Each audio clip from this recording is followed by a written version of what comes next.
सर्वसमर्थ सर्वत्र अस्मरणीय परम पूज्य गुरु जी महाराज, उपस्थित सभी साधक प्रेमी बच्चों एवं बच्चियों, आज 7 अक्टूबर 2021 सायंकाल के बेला आश्रम उज्जैन। अपने लोगों ने अब ध्यान और भजन किया। यह परमार्थी रास्ता है। परमार्थ किसको कहते हैं? जो अपने दूसरों के लिए किया जाए लेकिन अपने काम आवे, उसको कहते हैं परमार्थ। कहते हैं परमार्थ करोगे तो उसका फल मिलेगा। रोटी खिलाओगे, पानी पिलाओगे, दुख के सुखी के दुख को दूर करोगे तो उसका फल मिलेगा। तो ये बाहर का फल मिलता है, यानी इसका लाभ जो शरीर की सेवा की जाती है, शरीर के लिए भलाई किया जाता है, उससे शरीर को ही लाभ मिलता है। और अगर आत्मा के लिए किया जाए तो उससे आत्मिक लाभ मिलता है, जीवात्मा को लाभ मिलता है।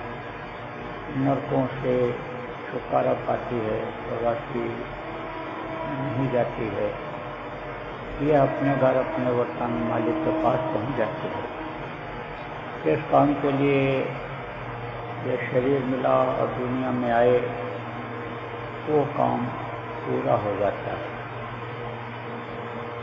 देखो प्रेमियों, ठगों से होशियार रहने चाहिए। कहते हैं कि लालच में ला करके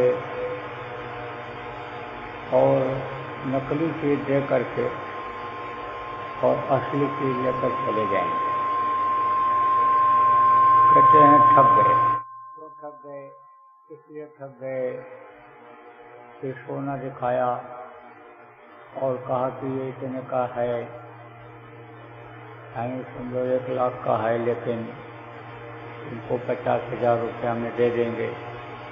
50,000 रुपया के लालच की वजह से रुपया दे दिया, सोना ले लिया, लेकिन नकली निकल गया। तो कहते हैं कि ठग गए। जैसे इधर ठगी है, ऐसे ही अंदर में भी ठगी है। इधर भी ठगी, उधर भी ठगी। ठगों ने क्या किया है? जाल बिछा दिया। कहा मुसाफिर रहना तुम होशियार। ठगों ने दिया है जाल बिछाया। तो अब आप ये समझो कि मुसाफिर किसको कहते हैं? जो ट्रेन बस में सफ़र करने के लिए जाता है स्टेशन पर, मुसाफिर खाना विश्रामालय जिसको कहते हैं बना रहता है, वहाँ बैठता है और रेल आती है तो बैठ करके चला जाता है। तो वो जो स्थान जहाँ बैठकी करता है वो मुसाफिर खाना कहलाता है, और जो यात्रा करने के लिए वहाँ बैठता है उसको मुसाफिर कहते हैं। देखो, मुसाफिर खाना किसी का अपना नहीं होता है, और न मुसाफिर खाना में कोई डेरा डाल सकता है। बस आओ, बैठो, चले जाओ। इसको यानी समझो जिस तरह से सराय होती है, धर्मशाला होता है, ऐसे ही ये दुनिया है, यह संसार है। यहाँ कुछ दिन के लिए यानी हम आप आए हैं और इसको छोड़ करके जाना ही पड़ेगा। जैसे छोड़ करके यानी चला जाता है, आए समझो कि मुसाफिर जब उसकी ट्रेन आ जाती है, समय आ जाता है, समय से चला जाता है। इसी तरह से यानी समझो कि एक तरह से हम लोग भी, आप लोग भी, जो भी मनुष्य शरीर में हैं, सब मुसाफिर। जितने भी जीव जंतु हैं एक तरह से सब मुसाफिर, सबको जाना पड़ेगा। तो कहा यहाँ ठगों से रहना होशियार। ये ठग हैं, और ठग जो है वो कब्जा किए हुए हैं किस पर? अरे समझो कि इंद्रियों पर। 9 दरवाजे से शरीर के अंदर में है। एक जो है कहावत है कि यानी कुछ कथित किसको कहते हैं? जो नाचते गाते हैं, समझो मनोरंजन करते हैं लोगों का, कथित कहलाते हैं। तो वो उधर से जा रहे थे, तो रास्ते में एक नाला पड़ता था, उसका नाम रखा बैरगिया नाला। तो नज़दीक में जब वहाँ पहुँचे तो वहाँ 3 चोर रहते थे, ठग जिनको कहते हैं, चोर ठग। तो वो 3 रहते थे। तो एक अंदाज लेता, पूछ लेता था, तुम लोग कौन हो, कहाँ से आ रहे हो, कहाँ गए थे? बोले कमाने खाने के लिए गए थे, लौट करके अब घर जा रहे हैं। शहर की तरफ गए थे, शहरों में चले जाते थे, वहाँ नाचना गाना सब करते थे और कमाते थे, कमा करके लौट जाते थे। तो वो वहीं से बोलता था, दामोदर दामोदर, यानी दाम वाला है, दाम वाला है।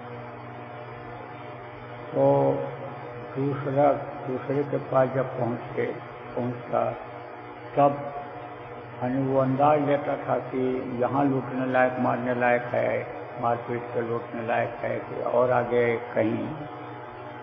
तो वो कहता था नारायण नारायण, यानी नाले में चलने दो, तब वहाँ इनको लूटा जाए। और जब वहाँ पहुँचता तो तब तक के दोनों उससे चले आते लठ ले करके, और फिर वो बोलता बांस दो। थे तो वो ठग, लेकिन वेश बदले हुए थे, साधु वेश में थे एक तरह से। तो उनको पहचान में नहीं आते थे, तो मारपीट करके लूट लिया करते थे। तो 9 कथित थे और 9 आ रहे थे। तो जब नाले में पहुँचे और जब उसने कहा बाहर को, अरे बोले ठहर जाओ, हम लोगों को क्यों मार रहे हो? हम तो मनोरंजन करते हैं, आपका मनोरंजन करते हैं, आपको हम समझो कोई खुशहाल करते हैं, आपको हमको नाच गाना सुनाएंगे आपको। अब नाच शुरू किया, जब शुरू किया तो उसी में गाए तो बैरगिया नाला झुरुम जोर, 9 कठिन नचावें 3 चोर, जब तबला बाजे धीम धीम, तब एक एक पर 3। तो बस एक एक पर 3 लग गए चोरों पर, और समझो उनको मार करके गिरा दिया। बोले ये 3 हैं और हम लोग 9 हैं, और हम लोग हार जाएं इनसे, ये लूट लें, इससे अच्छा तो ये है ये हमला करें, उससे पहले एक एक पर 3 लग जाओ। तो ये समझो कि ये 9 दरवाजे 9 इंद्रियां यही परेशान करती हैं।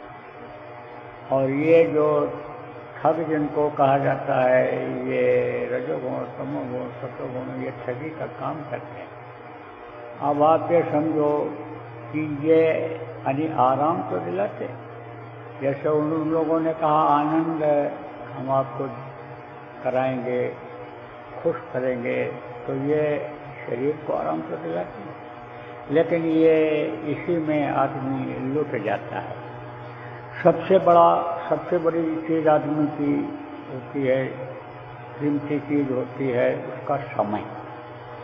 समय का जो आदमी उपयोग नहीं करता है, उसका समय जीवन का बेकार चला जाता है।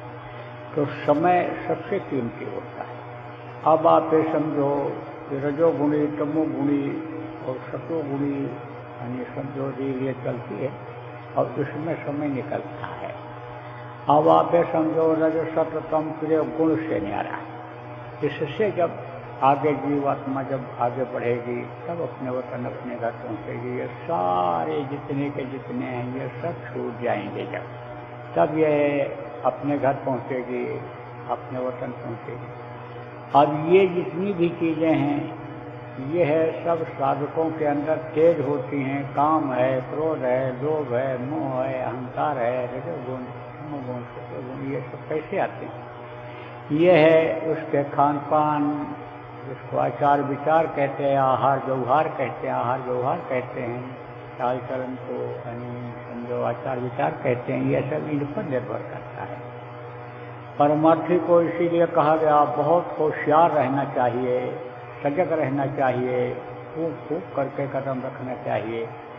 लेकिन जब नामदान सत्संगी ले लेते हैं तो सत्संगों में सुना करते हैं कि गुरु के हाथ में अब सूरज की दौड़ चली गई, अब वो संभाल करेंगे, अब हमारा काल क्या कर पाएगा। बस निश्चिंत हो जाते हैं। और निश्चिंत जब हो जाते हैं तब उसमें और भी गलतियां बनने लग जाती हैं। समझो कि जैसे बच्चा कोई चल रहा हो अपने पैरों के बल पर और लड़खड़ाए गिर जाए, लेकिन बाप हाथ पकड़ लेता है तब वो कितना भी मचलाता है लेकिन वो उसकी संभाल करता है, बाप संभाल करता है। ऐसे ही सोच लेते हैं और उसी में कभी धोखा भी हो जाता है, कभी उंगली ढीली पड़ गई, हाथ पिता का ढीला पड़ गया तो गिर जाएगा। इसलिए प्रेमियों बहुत संभाल करके चलने की ज़रूरत है। यह ठगों का संसार है, यह तो निरंजन जाल पसारा, इस तरह का जाल पसार दिया है कि कहीं भी आप फिसल सकते हो, गिर सकते हो, फंस सकते हो। देखो प्रेमी, मुख्य रूप से 3 से बचना चाहिए। स्थान दोष, संग दोष और अन्न दोष। स्थान का दोष होता है। अगर आप देखो अच्छे स्थान पर बैठकर साधना करो, बहुत अच्छा महसूस होता है। हम लोग प्रचार करने जाते थे, साधना भी करते थे, लेकिन कहीं किसी के साधक के घर में पहुंच गए, तुरंत उसका असर मालूम पड़ जाता था, तुरंत पड़ जाता था। और जब पूछा जाता था कि आप इसी जगह बैठकर साधना करते हो, बोले हाँ इसी जगह करते। धरती जग जाती है, यह धरती के अंदर पावर आ जाती है, ऊर्जा, जैसे उपजाऊ शक्ति बढ़ जाती है किसी किसी धरती की, ऐसे ही ऊर्जा इससे मिलने लगती है। ऊपर से धार उतरती है शरीर के अंदर से हो करके और अंदर जमीन में जाती है और फिर वो धरती जग जाती है। तो कहते हैं जागृत धरती है। आप समझो धरती गंदा भी होती है, जहाँ पाप होता है, जहाँ देखो मुर्दे जलाए जाते हैं शमशान घाट पर। मुर्दे भी कई तरह के होते हैं, पापियों के भी शरीर वहाँ जाता है और हर तरह के लोगों का शरीर जाता है। तो मुर्दा जहाँ जलाया जाता है शमशान घाट पर, वहाँ कोई पूजा नहीं करता है कि कबूल हो जाए। अब आप ये सोचो कि आदमी मुर्दा मांस जब शरीर के अंदर रखेगा और वहाँ से पूजा पाठ करेगा, सोचो कैसे कबूल होगा, बुद्धि कैसे सही रहेगी। इसीलिए जितने भी संत हुए, जितने भी पहुँचे हुए महात्मा हुए, सब लोगों ने कहा शाकाहारी रहो, स्वयं भी शाकाहारी जन्मजात रहे। तो आप समझो प्रेमियों कि यानी स्थान का बड़ा असर होता है। श्रवण कुमार का नाम सुना होगा, माता पिता का भक्त था। माता पिता से कोई उद्धार नहीं हो सकता है। इतना त्याग करते हैं बच्चे के लिए माता और पिता कि जितना कोई कर नहीं सकता है। सेवा करनी चाहिए। अब आजकल तो लोग माता पिता से मुख मोड़ने लग गए, अज्ञानता में, अंधकार में फंस गए। अंदर का प्रकाश जब से खत्म हुआ तब से इस चकाचौंध के अंधेरे में फंस गए। देखने में तो चकाचौंध है, लेकिन इससे भविष्य उनका अंधकारमय हो जाता है, तो छोड़ देते हैं।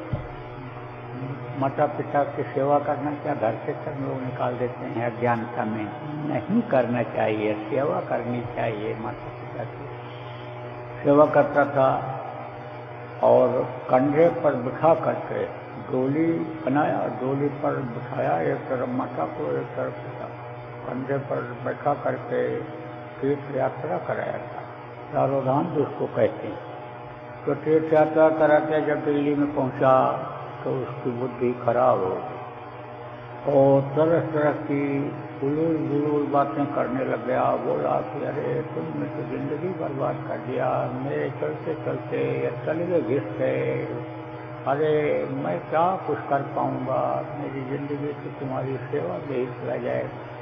तब उन्होंने कहा, पिता ने कहा कि बेटा तुम इस समय कहाँ पर हो?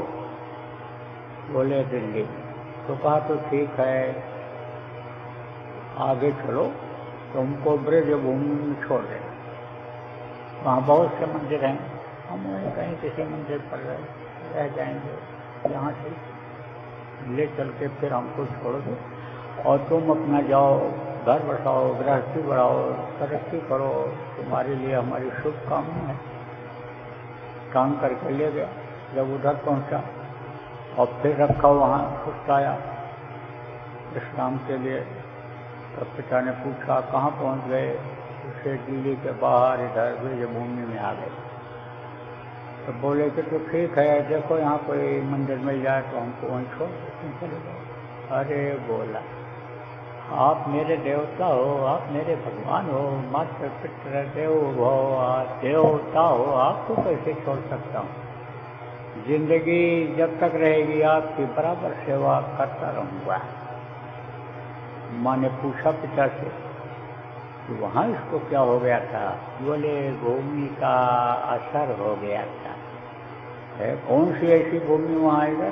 बोले बहुत कत्ल हुआ वहाँ से कितने लोगों का कत्ल हुआ, कितने वहाँ पर क्रूर राजा बादशाह आए, सब लोगों ने अपने गद्दी के लिए, राज के लिए हिंसा, हत्या और ये सब करवाया। समझो कि वो जगह पवित्र नहीं है, इसलिए वहाँ पहुँचने के बाद बुद्धि खराब हो गई। किसकी बुद्धि खराब हो? अब यहाँ जब आया तो जमीन का, भूमि का असर है बुद्धि से, तो भूमि का असर होता है। आप ये समझो प्रेमियों, कहीं कहीं पर आप देखो, आप जाओ तो बिल्कुल एकदम से ऐसे सुनसान और उदास और ऐसे बेचैनी जैसा महसूस होगा आपको।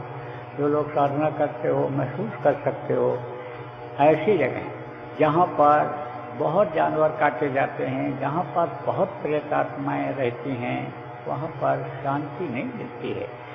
अच्छी हवा भी अच्छी नहीं लगती, धरती भी अच्छा नहीं लगता है। आप ये समझो, और अगर दुष्ट का संग पड़ जाए या समझो मांसाहारी शराबी कबाबी का साथ पड़ जाए तो समझो कि वो भी रास्ता, वो भी सफ़र समझो तकलीफ दे हो जाता है।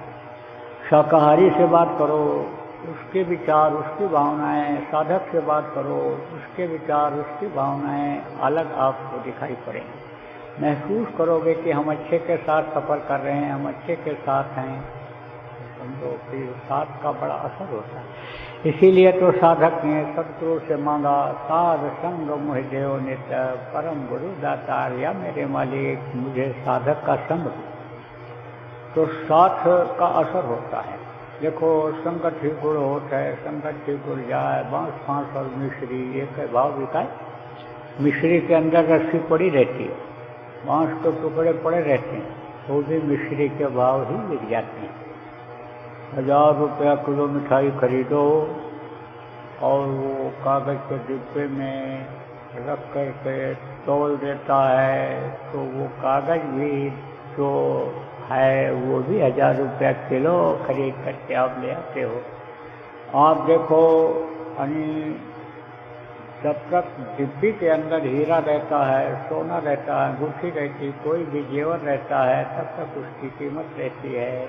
और जब जो निकाल दिया जाता है तो कीमत खत्म हो जाती है। तलवार जब तक म्यान के अंदर रहती है तब तक उसका कीमत रहता है, और अगर तलवार निकल गई तो म्यान की कोई कीमत नहीं रहती है। प्रेमियों, समझो कि जब तक के पिंजरे के अंदर तोता रहता है तब तक पिंजरे की कीमत रहती है। तोता उड़ जाता है तो उसकी कोई पिंजरे की कीमत नहीं लगाता है, इधर उधर फेंक देता है, पड़ा रहता है। ऐसे ही ये जो जीवात्मा इस शरीर के अंदर, इस पिंजरे के अंदर है, ये प्राण पखेरु जब उड़ जाते हैं, जा दिन मन पंछी उड़ गई हैं, जा दिन तेरे संतरवर के सभी पाद जाएंगे। सड़न गलन बदबू आने लगती है, आँख की रोशनी उस समय पर काम नहीं दिखाई नहीं पड़ता है, वो कान भी कान से कुछ सुनाई नहीं पड़ता है, सारे समझो कि अंग ढीले पड़ जाते हैं, शरीर में सड़न गलन बदबू आ जाती है, कीमत खत्म हो जाती है, तो साथ का असर हो। इसलिए अच्छे का साथ करना चाहिए। अच्छाई और बुराई का पता कब चलता है? जब सत्संग बराबर मिलता रहता है, सत्संग सुनते रहते हैं, तब अच्छाई और बुराई का भी पता चल जाता है। नहीं तो कभी कभी धोखा हो जाता है, लगता तो है कि अच्छा, लेकिन बुरे में फंस जाते हैं। इसलिए बराबर सत्संग सुनते रहना चाहिए। उसमें सारे लक्षण समय समय पर बताए जाते हैं लोगों के, दुष्ट के क्या लक्षण हैं, सज्जन के क्या लक्षण हैं, देवताओं के क्या लक्षण हैं, प्रेतों के क्या लक्षण हैं, सब सत्संगों में बातें आ जाती हैं। धार्मिक किताबों में, पुस्तकों में भी सारी बातें आ जाती हैं। गोस्वामी जी महाराज ने देखो रामचरितमानस में सारे के सारे लक्षण सब लिख दिए हैं। लेकिन अब जब उसको पढ़ा जाए या सुना जाए और कोई उसका अर्थ बताने वाला मिल जाए, उतनी योग्यता का मिल जाए, तब तो बात बन सकती है। इसीलिए संत जो होते थे वो बराबर जहाँ पर जैसा लोगों को समझ में आने लायक होता था उसी तरह से उसको सरल भाषा में समझाया करते थे। वही जो लिख दिया था प्रेमियों ने, वही सब ग्रंथ बन गया। तो कहने का मतलब यह है कि बराबर सत्संग सुनते रहेंगे तो संग दोष से बचे रहें। और अन्न दोष यह सबसे बड़ा दोष है, और इसका असर खूब आता है और रोज आता है। आप ये समझो कि संग तो कभी कभी पड़ता है दुष्ट का। जैसे आप गांव के लोग हो, खेती करते हो, आप गांव में रहते हो, दिन भर मेहनत करते हो, काम करते हो अपना खेती का, और शाम को आते हो, भोजन करके सो जाते हो। किसका साथ रहता है? परिवार वालों का। वही और उसी पड़ोसी गांव वालों का साथ ज़्यादा से ज़्यादा मिलेगा। लेकिन जो लोग बाहर निकलते हैं उनको साथ हर तरह के लोगों का पड़ता है। तो आप तो ज़्यादातर इसमें गाँव के ही लोग हो, किसान लोग हो, तो आप तो समझो कि बच जाते हो। लेकिन अन्न के दोष से हानि नहीं बच सकते हो। साथ कभी कभी पड़ता है, स्थान कभी कभी बदलता है, लेकिन अन्न तो रोज चाहिए। अन्य प्राणे कलयुग, अन्न ही प्राण कलयुग में है। आप ये समझो कि अन्य सतयुग में अन्य हड्डी में प्राण था, और त्रेता में लहू में, खून में, और द्वापर में त्वचा में, खाल में, और कलयुग में अन्य प्राणी, कलयुग में अन्न में प्राण आ गया। तो अन्न तो रोज चाहिए। अब अन्न अगर दूषित आ गया, इधर उधर से बगैर मेहनत की कमाई का अगर खाए तो बुद्धि तो भ्रष्ट होनी ही होनी है। और जो आश्रमवासी हो आप लोग, आपको तो विशेष इस बात का ध्यान रखना चाहिए कि भाई यहाँ पर तो जो अन्न आता है वो तरह तरह के लोग देते हैं। कुछ लोग तो पानी इस हिसाब से देते हैं कि हम मेहनत करते हैं, हमारी आमदनी होती है, हम अनाज पैदा करते हैं, तो इसमें का कुछ अंश निकाल दिया जाए कि जिससे ये शुद्ध हो जाए। तो जहाँ भी जो भी परिवार का आदमी के ऊपर लगे यानी उसकी बुद्धि सही रहे। तो कुछ तो इस तरह करते हैं, कुछ इस तरह करते हैं कि यानी तकलीफ हो गई, रोग हो गया, आप ये समझो कहीं कोई बात हो गई, मुकदमेबाजी में फंस गए कहीं और, तो संकल्पित धन होता है। आप देखो, ये जो हवन होता है, ये जो पूजा पाठ होता है, ये जो अनुष्ठान होता है, ये सब लोग ज़्यादातर यानी संकल्प बना करके करते हैं। आप फिर समझो कि अभी ये पितृपक्ष खत्म हुआ, पितृपक्ष में लोग भोजन कराते, किसके लिए कराते हैं कि हमारे जो पितृ हों, कोई प्रेत आत्मा में चले गए हों तो इनको खिलाएंगे, जो ये खाएंगे वो उनको मिलेगा। इस तरह से संकल्प बनाते हैं। तो यह जो होता है यह संकल्पित धन होता है। इसीलिए कहा गया कि साधकों को यह जो भैरव पूजा है और ये जो देवी देवता पूजा है और ये जो है जो संकल्पित अनिभोज होता है उसको नहीं खाना चाहिए, उस पर चढ़ाया हुआ नहीं खाना चाहिए सत्संगियों को। यानी जो साधना करते हैं, सत्संगी हैं, अपने को सत्संगी मानते हैं, सत्य का संग, जो परमात्मा सत्य है उसका संग करना चाहते हैं, उनको नहीं खाना चाहिए। तो संकल्पित धन जो आता है, यानी समझो कि उसका असर जो खाता है उस पर भी पड़ता है। देखो गुरु महाराज ही नहीं, अन्य जो गुरु महाराज जैसे यानी समर्थ संत थे, सब लोगों ने इसीलिए श्रमदान का, सेवा का, आप ये समझो शारीरिक सेवा का विधान बनाया था। आपको समझने की ज़रूरत है कि गुरु महाराज यानी समझो कि सेवा करवाते थे लोगों से, जो भी जाए सबसे सेवा करवाते थे। लोग देख करके खड़े हो जाते थे कि भाई अच्छे अच्छे घर के लोग, और देखो मिट्टी सिर पर रख करके यानी गलिया में रख करके मिट्टी और धो करके ले जा रहे हैं, गड्ढे को पाट रहे हैं। और समझो उस समय 2-2 हज़ार रुपये की साड़ियाँ पहने हुए देवियाँ यानी सिर पर डलिया रख करके और मिट्टी डालती थी। रोड पर खड़े होकर के लोग देखते थे भाई ये कौन है, क्या है। आश्रम जब बन रहा था तब की बात आपको बताता हूँ, जब वहाँ कुछ नहीं था बाईपास पर, तब की बात आपको बताता हूँ। तो समझो कि सेवा श्रमदान क्यों कराते, इसीलिए कि जो अन्न इधर उधर का आ गया है और यहाँ खाएंगे, उसका लेना देना जो है वो अदा हो जाए, खत्म हो जाए। मैं अपनी खुद की बात बताऊँ आपको। एक बार गुरु महाराज ने साधना शिविर लगाया था। ऐसा संयोग पड़ा कि हमारा रेल का भाड़ा आप ये समझो कि दूसरे आदमी ने दिया, तो उसके नाम से भी यानी समझो जब मैं डलिया डालता था तो तब जब ये होता था चलो छुट्टी, तो 5-7 डलिया 10 डलिया उसके नाम से डाल देता था कि वो जो भाड़ा दिया है कर ज़्यादा हो जाए, इसका लाभ उसको मिल जाए। आप ये समझो हावड़ा चलाता था तो 10-20 डलिया उसके नाम से भर के फिर जाता था। तो आप ये समझो कैसे ये ज्ञान हुआ, सत्संग से ज्ञान हुआ। ये गुरु महाराज बराबर सारी बातों को सुनाया करते थे। आप जो पुराने लोग हो, गुरु महाराज के भक्त अपने को मानते हो, गुरु महाराज के बातों को याद करो, बातों को पकड़ो। अगर बातों को पकड़ लोगे तो आप तो ऐसे समर्थ गुरु के शिष्य हो कि आपका तो कोई कुछ बाल बाका कर ही नहीं सकता है। अगर वचनों को पकड़ लो तो समझो कि अन्न का बड़ा यानी समझो असर होता है। वो थे ना एक महात्मा जी, चलते फिरते रहते थे, तो गए हुए थे गांव के नज़दीक पहुँचे, शाम हो रही थी तो वहीं रुके। देखा गांव के लोग हैं, सीधे साधे हैं, इनका अन्न दूषित नहीं होगा, मेहनत की कमाई करके लाते हैं, इनका अन्न दूषित नहीं होगा। दूषित किसका होता है?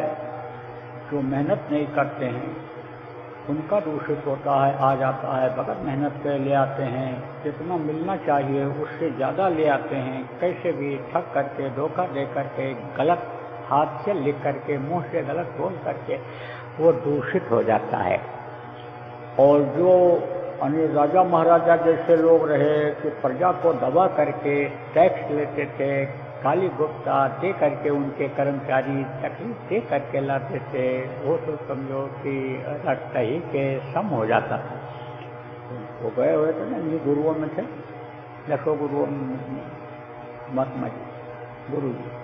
तो किसान भी रोटी लाया और राजा भी रोटी लाया बना करके, राजा का नहीं खाए। और किसान का खाए। राजा कहा महाराज हमारा भी खाइए, नहीं खाए। लोग वहाँ खड़े थे, साथ के लोग भी थे, बोले गुरु जी इसका क्यों नहीं खा रहे, इनका क्यों नहीं खा रहे, राजा साहब नाराज हो जाएंगे। तो ऐसे जो रोटी खा रहे थे ऐसे दबाया तो उसमें से दूध निकला, और राजा की रोटी को ऐसे उठा करके दबाया, खून निकला। कहते हैं कि सहज मिले सो दूध और मांगे मिले सो पान, और कहें कबीर वो रक्त सम क्या में खींचा तान। तो जो खींचा तानी से मार करके गाली दे करके दिल दुखा करके लाते हैं वो रक्त सम होता है। महात्मा जी ने कहा भाई चलो यहाँ रुक जाते हैं, और गांव वाले खुश हो गए, महात्मा जी हैं चलो सेवा का मौका मिल गया। संत आ गए, सेवा किया, लाए वहाँ पर पानी लाए, अन्न लाए, भोजन बनवाया, खाया। तो महात्मा किसी का रखते नहीं। देखो गुरु महाराज की सेवा किया, एक गिलास भी पानी जिसने गुरु महाराज को पिला दिया उसका भी कर्जा नहीं रखे। आप देखो जिसकी जो इच्छा थी, जैसी जिसकी भावना थी उसको वैसा उन्होंने दिया है ना। जो इच्छा थी नहीं मनमानी, और गुरु प्रताप का दुर्लभ नहीं। जो धन चाहा धन दिया, मान प्रतिष्ठा चाहा मान प्रतिष्ठा दिया, और जो फकीरी चाहा, दर बदर ठोकर खाना चाहा, उसको मेरे जैसे को वो भी दिया गुरु महाराज ने। तो आपको समझने की ज़रूरत है प्रेमियों कि रखते नहीं किसी का, किसी न किसी तरह से उसको चुका देते हैं, अदा कर देते हैं। जो शब्द सुना करके मन को बदल देते हैं, जिससे भारी नुकसान होने को होता है, तो समझो कि उसी में अदा हो जाता है। तो सुनाया सत्संग तो गांव वाले बहुत खुश हो गए। और दूसरा दिन जब हुआ तो फिर आए, बोले भाई दर्शन किया जाए, महात्मा हैं और ये तो बहुत अच्छी बात बताते हैं। बोले महाराज रुक जाओ। तो रुक गए, प्रेम देखा। कहते हैं कि मंदिर तोड़ो मस्जिद तोड़ो कोई नहीं मुजाका है, मगर किसी का दिल मत तोड़ो, यह तो दिल खास खुदा का है। तो बोले भाई दिल तोड़ना ठीक नहीं है, ये जीव हैं, अंदर से इनके प्रेम झलक रहा है और प्रेम बस कह रहे हैं कि रुक जाओ तो रुक जाओ। तो कहते भगवान प्रेम के वश में होते हैं, प्रेम के भूखे होते हैं। शबरी का देखो पेट खाया, फिर जो धन घर में वह त्यागी, सार विदुर घर खाए, सार विदुर के घर में खाए, और जो धन का मेवा त्याग दिया।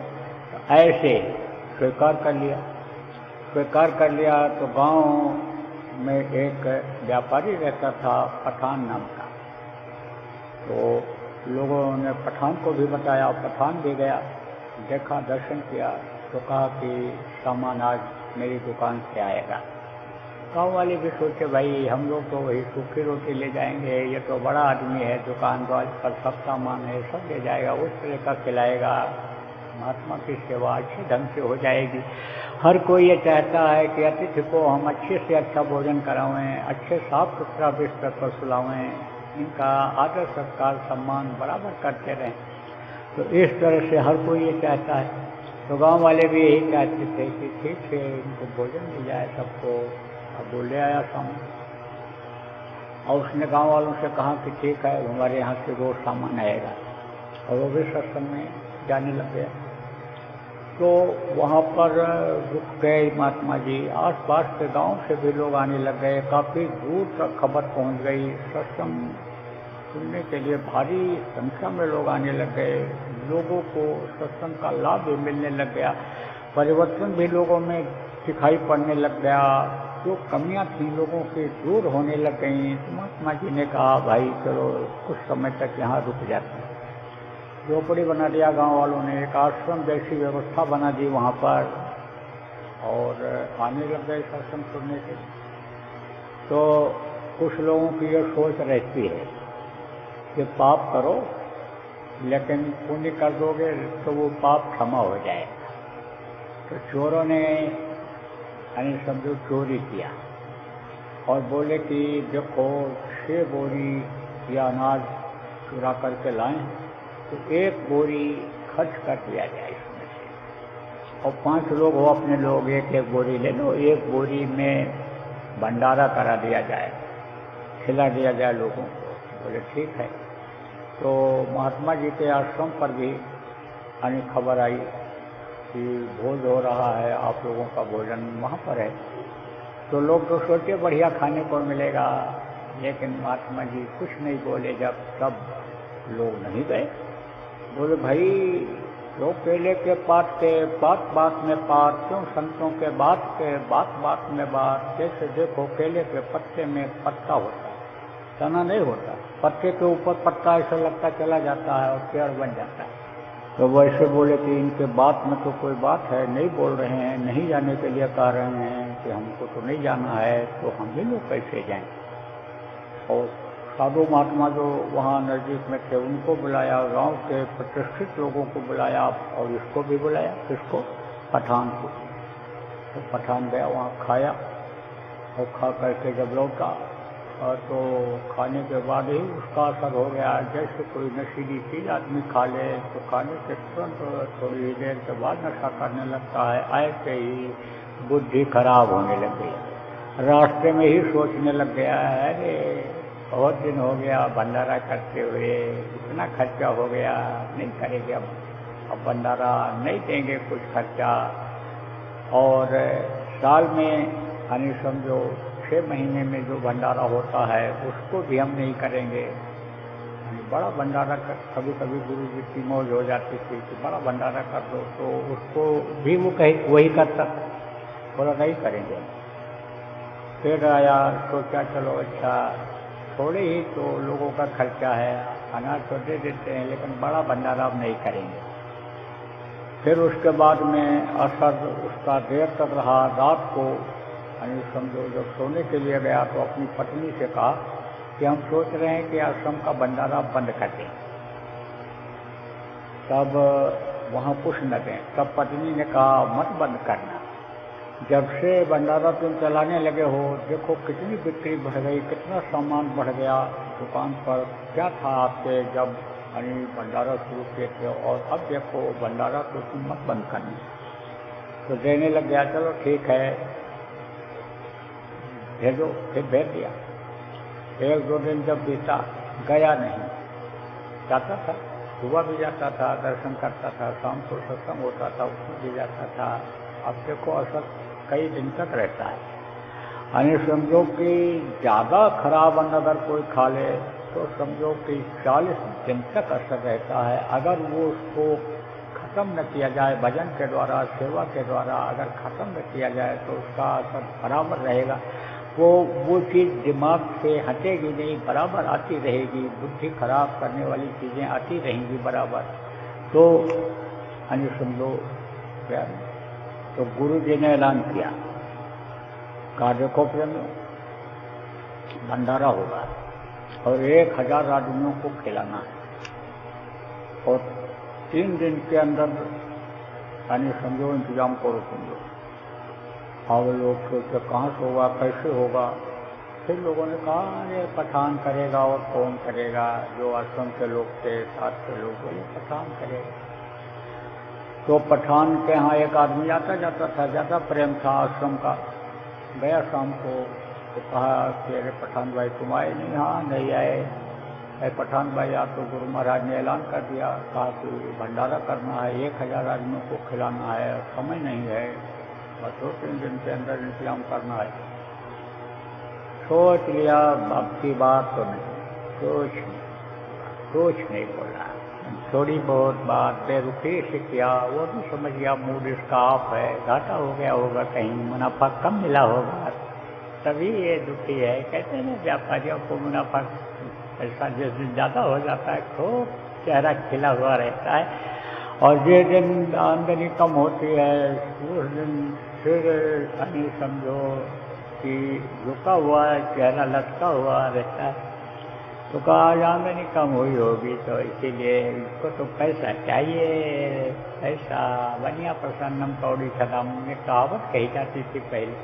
चला आया।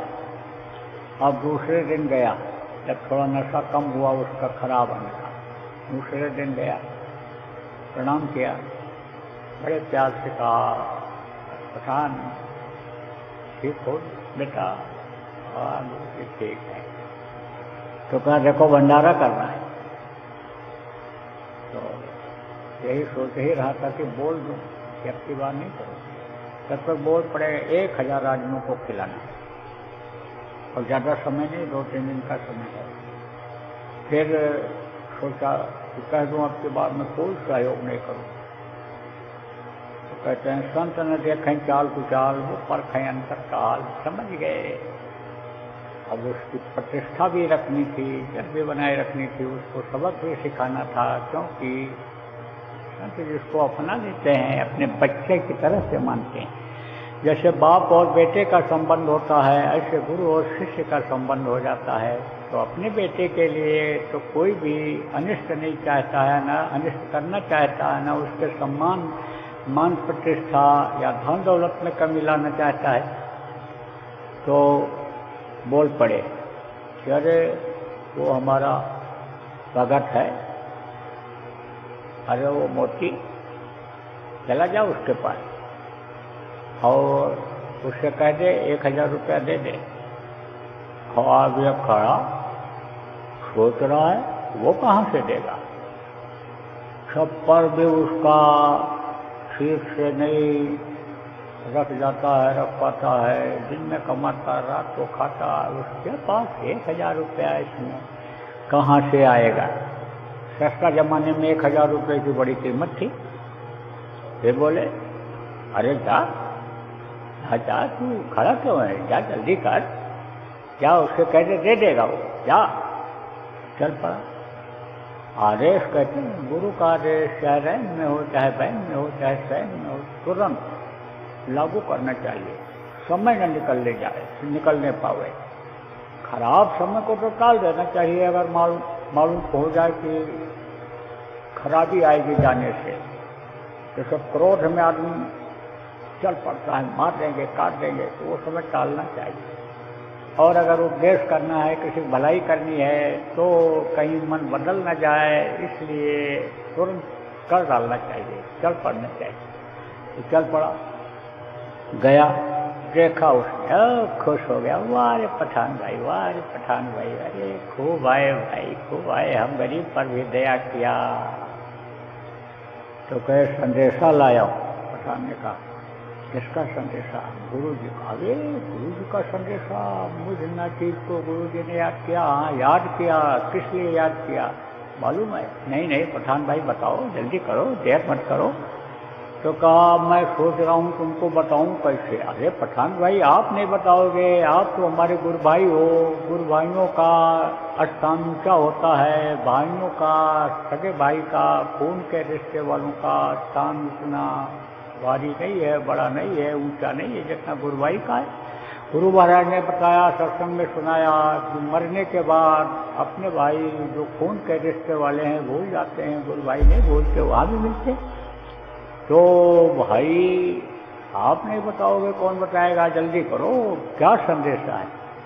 तो कहा मैं सोच रहा हूँ कि कहीं सुन करके तुम्हारा हार्ट न फेल हो जाए। अरे पठान भाई, हार्ट फेल होने वाले का हार्ट चलने लगेगा, गुरु के संदेश को सुन करके हार्ट कैसे फेल होगा बताओ तो। और ये देखो, ये वज्र का सीना है, ये कमजोर सीना नहीं है, कमजोर दिल नहीं है हमारा, तो आप बताओ।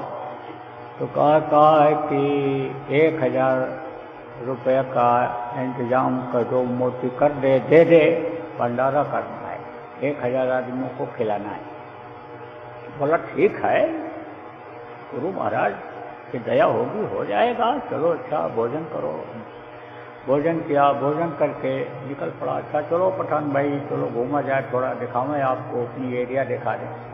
आप बात करते हुए गुरु भक्ति की मस्ती में चला जा रहा है, और पठान सोच रहा है इसको तनिक भी फिक्र नहीं है, तनिक भी चिंता नहीं है, देगा कैसे, कहाँ से देगा ये। तो कहा उससे भाई तू कैसे देगा, कहाँ देगा, कोई भी तू चर्चा पैसे की नहीं कर रहा है, तो बस मस्त है। अरे बोले सब हो जाएगा, गुरु महाराज पूरा करेंगे, जाएगी लाज तुम्हारी, हमारा क्या बिगड़ेगा, हमको फिक्र नहीं, गुरु महाराज देंगे, हो जाएगा, समय पर हो जाएगा, इंतजार करो, प्रतीक्षा करो समय का इंतजार राम ने किया, कृष्ण ने किया, कबीर गोस्वामी जितने भी आए सब लोगों ने किया। पठान भाई समय का इंतजार करो, समय से काम हो जाएगा। हाँ, वो सोचने लगा, देखते हैं कैसे समझ होता है, कैसे करता है, ये क्या करता है। तो देखा गांव के बाहर काफ़ी आदमी इकट्ठा थे। पूछा एक आदमी से, भाई आदमी क्यों वहाँ इकट्ठा हैं, कोई यहाँ शमशान घाट है क्या, मुर्दा जलाने आए? तो नहीं, कुश्ती हो रही है, दंगल। बोला है पठान भाई चलो यार कुश्ती देखा जाए। उसने सोचा बताओ कुश्ती देखने जा रहा है, इसको तो सोचना चाहिए, इंतजाम करना चाहिए, कहाँ करेगा। कुछ नहीं बोला, गया। अब वो अखाड़े के अंदर एक पहलवान हट्टा कट्टा उसी इलाके का बड़ा आदमी था, पैसे वाला था, मान प्रतिष्ठा वाला था, वो घूम रहा था और ऐलान हो रहा था कि ये पहलवान साहब जो अखाड़े में घूम रहे हैं, इनको जो हरा देगा उसको 500 रुपया इनाम मिलेगा। और उसको कोई समझ लो कि हराने वाला नहीं, और हराने वाले भी जो थे डर के मारे नहीं हरावें, करेला नीम पर चढ़ जाए तो समझो कि एक तो ऐसे कड़वा होता है और नीम का असर आता है तो और ज़्यादा कड़वा हो जाता है। तो इसी तरह से ताकत भी थी उसके पास, धन भी था, प्रतिष्ठा वाली जगह पर था, उसकी कुर्सी मिलती थी उसको, उसका स्थान रहता था समाज में। तो कौन हाथ मिलावे, कौन जाए वहाँ यानी सांप के बिल में हाथ डालने के लिए, जानते हुए तो कोई नहीं, सब देख रहे हैं। अब आप ये समझो तो फिर ऐलान हुआ कि समझो कि 1000 रुपया, फिर उसने ऐलान किया पहलवान कि हमको हमसे जो लड़ेगा और जीत जाएगा उसको 1000 रुपया मिलेगा, 500 ये देंगे, 500 हम देंगे। और समझो कि हमसे जो लड़ेगा उसको 1000 रुपया मिलेगा। उसने सोचा लड़ेगा तो कोई है नहीं, तो लो महत्व बढ़ा दें अपना। तो जैसे इसने सुना कि 1000 रुपया मिलेगा, तो तैसे ही फट से कुर्ता उतारा, फेंका, और धोती पहने हुए था लपेटा पीछे ऐसे। धोती तो पहनता नहीं था, पहलवानी तो किया नहीं था कभी, और गया हाथ बढ़ाया। अब उसने देखा सिपिया पहलवान आ गया, दुबला पतला, ये कहाँ से आ गया। तो तेरे से कहा तूने सुना नहीं ऐलान कि जो हमसे लड़ेगा 1000 रुपया देंगे, लेकिन यह भी मैंने दोबारा फिर कहा था कि जो लड़ेगा तो उसको मार डालूंगा,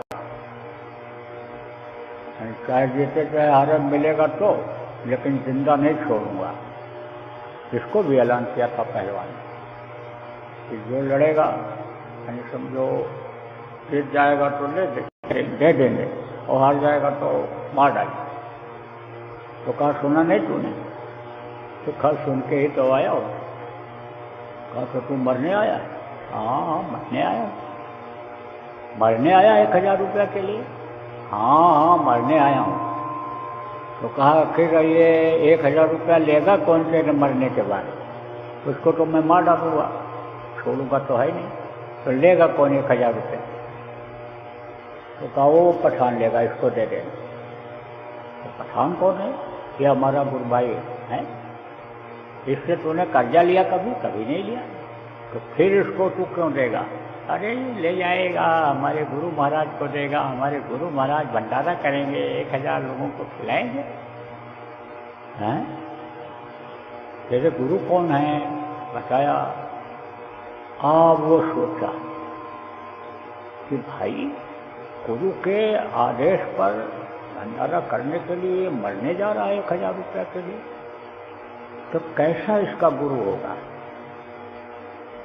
तब उसने कहा, ये बता कि तू अपने गुरु का दर्शन हमको कराएगा?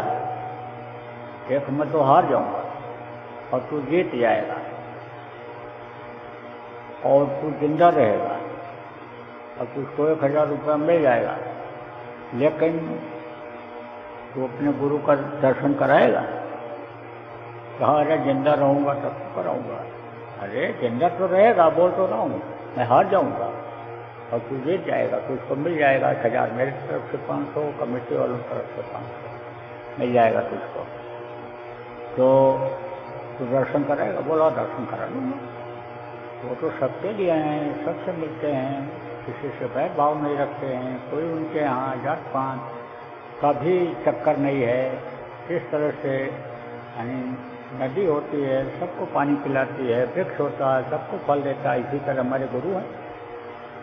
तो तब फिर कहा, अच्छा चल मिला हाथ मिलाया। अब उसने भी, पहलवान ने भी सोचा कि भाई अगर तुरंत गिर जाता हूँ तो लोग कहेंगे धीरे धीरे बात करके और जो ठीक कर लिया, कुछ इसमें भी राज है, तो लो थोड़ी देर उठापटकी करें फिर हम चित हो जाएंगे। तो उठापटकी जब शुरू किया तो उसने सोचा कहीं धोखा न हो जाए, या हारा दे तो चला जाए और यानी समझो कि पैसा चला जाए। तब उसने याद किया गुरु को, कहा, गुरु जी आप दया करो। जैसे वो हारने लगे थे, कौन? धनुष को तोड़ने के लिए जब राम गए थे और जब हारने लगे तब मन ही मन प्रणाम गुरु की ना, हट लागो उठाया धनुष, गुरु को प्रणाम किया, गुरु से दया लिया और फिर ताकत आई तो धनुष टूटा था।